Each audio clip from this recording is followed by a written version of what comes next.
अस्सलामुअलैकुम बच्चों, कैसे हैं आप। उम्मीद करती हूँ खैरियत से होंगे।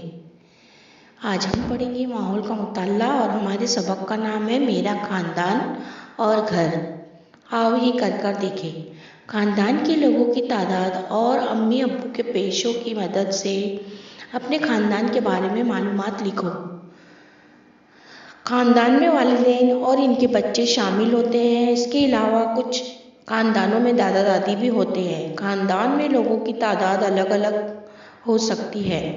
हम अपने ख़ानदान में पैदा होते हैं, परवरिश पाते हैं, माँ बाप हमें छोटे से बड़ा करते हैं, हर तरह से हमारा ख्याल रखते हैं। ख़ानदान में हमें हर तरह का तहफ़्फ़ुज़ हासिल होता है। ग़िज़ा, लिबास और रहन सहन की तमाम ज़रूरतें ख़ानदान में पूरी होती है। ख़ानदान के दीगर लोग भी हमारी देखभाल करते हैं। ख़ानदान के लोगों में आपस में अपनापन होता है। हमें प्यार और अपनाइयत की वजह से ख़ानदान में रहना अच्छा लगता है। मुसीबत के वक्त एक दूसरे की मदद करते हैं, इस बात का ख्याल रखते हैं कि कहीं हम बीमार ना पड़ जाएं। बीमारी की हालत में हमारे वालिदैन हमारी ख़ास तौर पर देखभाल करते हैं। छोटा ख़ानदान और बड़ा ख़ानदान। किसी ख़ानदान में माँ बाप और एक दो बच्चे होते हैं, ऐसा ख़ानदान छोटा ख़ानदान कहलाता है। किसी ख़ानदान में दादा दादी, चाचा चाची, सगे और चाचाजाद भाई बहनें रहती हैं, ऐसा ख़ानदान बड़ा ख़ानदान कहलाता है। अब देखिए बेटा, आपके घर में भी ऐसा अक्सर होता होगा कि आपके बड़ी अम्मी आपके साथ रहती होंगी, जिसके बच्चे होंगे और बड़े अब्बू होंगे, उनकी भी फैमिली आपके साथ रहती होगी, तो उसको बड़ा ख़ानदान कहते हैं। जिस ख़ानदान के तमाम अज्जा मिलजुल कर रहते हैं, जिसमें दादा दादी, नाना नानी सब शामिल हो, उसे बड़ा ख़ानदान कहते हैं। और छोटा ख़ानदान वो होता है बेटा जिसमें आप और आपके अम्मी अब्बू और आपके भाई बहन रहते हैं, उसे छोटा ख़ानदान कहते हैं। अब देखेंगे तौसी ख़ानदान। अपने ख़ानदान से अपने कई रिश्तेदार जुड़े होते हैं। चाचा चची, मम्मू मुमानी, फूफू खाला हमारे करीबी रिश्तेदार हैं। ऐसा ख़ानदान तौसी ख़ानदान कहलाता है। रिश्तेदारों की वजह से ख़ानदान फैलता है। तौसी ख़ानदान में सब एक घर में नहीं रहते, लेकिन इन लोगों में मोहब्बत और अपनाइयत होती है।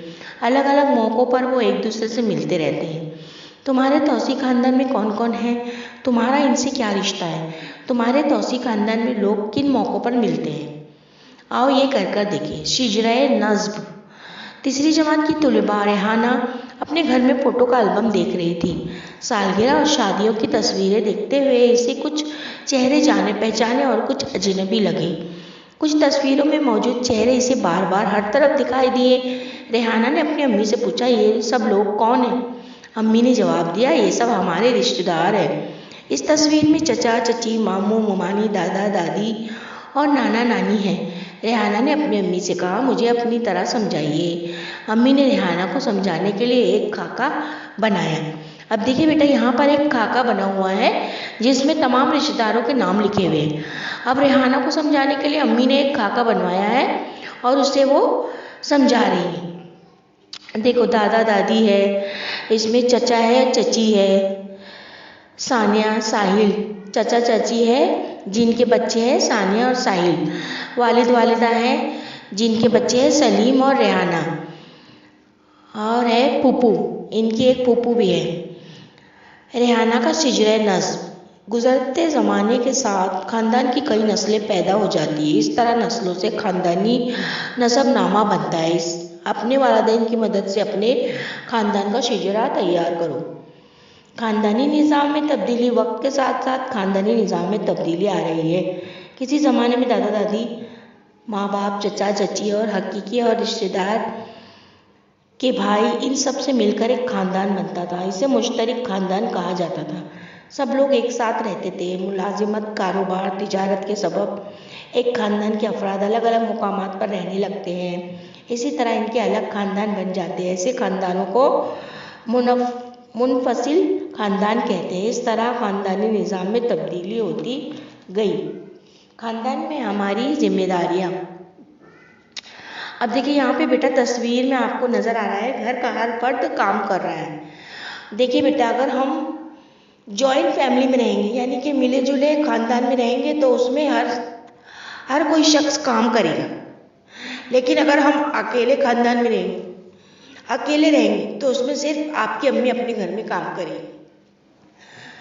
तो ये है, एक तरफ मसावी खानदान का फोटो है और दूसरी तरफ है छोटे खानदान का फोटो।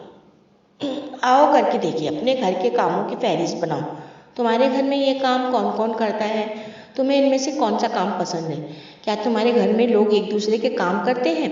पानी भरना, खाना पकाना और सफाई किसी भी घर में रोज़ाना किए जाने वाले काम हैं। घर में तकरीबात होती है, त्यौहार मनाए जाते हैं, मेहमान आते हैं, इनकी खातिर मदारत करना पड़ती है, बुजुर्गों की सेहत का ख्याल रखना पड़ता है। घर में इस किस्म के बहुत से काम हुआ करते हैं। इन कामों को सभी ने आपस में बांट लेना चाहिए। घर के काम सभी मिलकर करें तो किसी एक पर बोझ नहीं पड़ता। घर के सभी छोटे बड़े काम हम अहम होते हैं। ये काम मोहब्बत और अपनाहियत से सभी करते हैं, ये बात हम सब जानते हैं। घर की सफाई और आराइश के लिए कौन से काम करना पड़ते हैं, इनकी फहरिस्त बनाओ।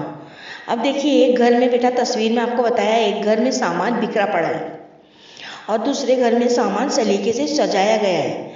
ये घर कितना अच्छा लग रहा है बनिस्बत बाजू वाले घर के। देखिए, अगर हम अपने घर में रहते और सामान इधर उधर फेंकेंगे तो वो घर हमें कभी भी सलीकेमंद नहीं लगेगा। लेकिन हम अपने घर में अगर सामान को तरीके से रखें तो उसमें आपको एक तरीका नजर आएगा, एक सलीका नजर आएगा। इससे जाहिर होता है कि इसमें रहने वाले लोग कितने तरीका और सलीकेमंद हैं।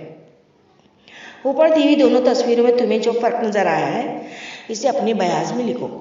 अपना घर अगर साफ सुथरा सलीके से रखा हो तो हमें खुशी होती है। घर में हर तरफ सामान बिखरा पड़ा हो तो किसी को ज़रूरत की कोई चीज़ वक्त पर नहीं मिलती। घर को साफ सुथरा रखना खानदान के सभी लोगों की जिम्मेदारी है। घर का कचरा यहाँ वहाँ ना फेंके, इसे कचरे की खास टोकरी ही में डालें। कचरा घर के बाहर हो तो बिल्कुल ना फेंके, इससे अपने माहौल को साफ रखने में मदद मिलेगी। इसे हमेशा जहन में रखें। घर का गीला और खुश्क कचरा अलग करो, उसे 2 अलग अलग टोकरियों में डालो। गीले कचरे से खाद तैयार की जा सकती है, सूखे कचरे से कागज़, शीशा और टीन अलग किए जाते हैं। इनका दोबारा इस्तेमाल किया जा सकता है। क्या तुम्हें मालूम है, mobile, CD, DVD, pen drive, इसी तरह कंप्यूटर वगैरह इलेक्ट्रॉनिक अशिया का इस्तेमाल बड़े पैमाने पर होने लगा है। ये चीज़ें ख़राब हो जाए तो हमेशा के लिए बेकार हो जाती है। इन बेकार चीज़ों का जो कचरा जमा होता है, इसे ई कचरा कहा जाता है। ई कचरा ठिकाने लगाना एक बहुत बड़ा मसला है। आओ घर सजाएं। सब मिलकर तय करो कि घर की आराइश किस तरह की जाए। आराइश का जो काम तुम्हारे लिए मुमकिन ना हो तो इस घर के बड़ों की मदद लो। आराइश के लिए तुमने कौन सी चीज़ें इस्तेमाल की? घर की आराइश के लिए किन चीज़ों का इस्तेमाल ना किया जाए, इनके नीचे गलत का निशान बनाओ और बताओ कि इनका इस्तेमाल क्यों ना करें। देखिए बेटा, फूल है, थर्माकोल है, प्लास्टिक है, झंडियाँ हैं, रंगोली है, कीमियाई रंग है। अब बेटा, इन सब चीज़ों का इस्तेमाल हम कब करते हैं? जब होली दिवाली का वक्त होता है, तब इन सब चीज़ों का इस्तेमाल किया जाता है। त्यौहार, हम त्यौहार तकरीब क्यों मनाते हैं? हमारे त्यौहार तकारीब किन चीज़ों से ताल्लुक़ रखते हैं? हम खानदान में कई त्यौहार मनाते हैं। खानदान के अलावा हमारे मुल्क के मुख्तलिफ इलाकों में अलग अलग त्यौहार मनाए जाते हैं। ज़राअत हमारे मुल्क का एक अहम पेशा है। हमारे अक्सर त्यौहार ज़राअत और माहौल से ताल्लुक़ रखते हैं। होली मौसम बहार के इस्तकबाल का त्यौहार है। पंजाब में फसलों की कटाई के मौके पर बैसाखी का त्यौहार मनाया जाता है। महाराष्ट्र में बोआई के बाद बैलों का पोला मनाया जाता है। तमिलनाडु में पोंगल और केरला में ओणम के त्यौहार फसल की कटाई के मौके पर मनाए जाते हैं। दशहरा, दिवाली, गुड़ी पड़वा ये त्यौहार खेतों की फसल हाथ आने के बाद मनाए जाते हैं। ईद उल फित्र, ईद उल अज़हा, क्रिसमस, बुद्ध पूर्णिमा अहम त्यौहार है। त्यौहार कोई भी हो, सभी भारतीय इनमें खुशी खुशी हिस्सा लेते हैं, एक दूसरे को मुबारकबाद पेश करते हैं। यौम आज़ादी और यौम जमहूरिया हमारे कौमी त्यौहार हैं। सब शहरी इन्हें मनाते हैं। 15 अगस्त सन 1947 को हमारा मुल्क अंग्रेज़ों की गुलामी से आज़ाद हुआ, इसीलिए इसे यौम आज़ादी के तौर पर मनाया जाता है। भारतीय आयन 26 जनवरी 1950 से नाफिज किया गया, इसीलिए इसे यौम जमहूरिया के तौर पर मनाया जाता है। त्योहारों के सबब लोग एक जगह जमा होते हैं, इनमें इत्तेहाद का जज्बा बढ़ता है। बिरादरान वतन के बाज़ त्योहारों में नाच गाना, रंगोली, खेल और मुकाबले होते हैं। इन सब से हमें खुशी हासिल होती है। त्यौहार तकरीब को मनाते वक्त इस बात का ख्याल रखना चाहिए कि इससे हमारे माहौल को नुकसान न पहुँचे।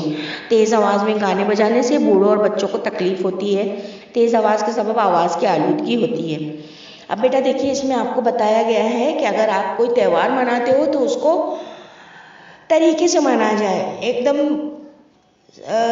गाने सुनेंगे या गीत सुनेंगे तो जो हमारी जो आवाज़ होती है ना गानों की, उससे क्या होता है, माहौल के लिए वो नुकसानदेह होती है। इसीलिए हमें चाहिए कि हम एकदम धीमी आवाज़ से गाना सुनें।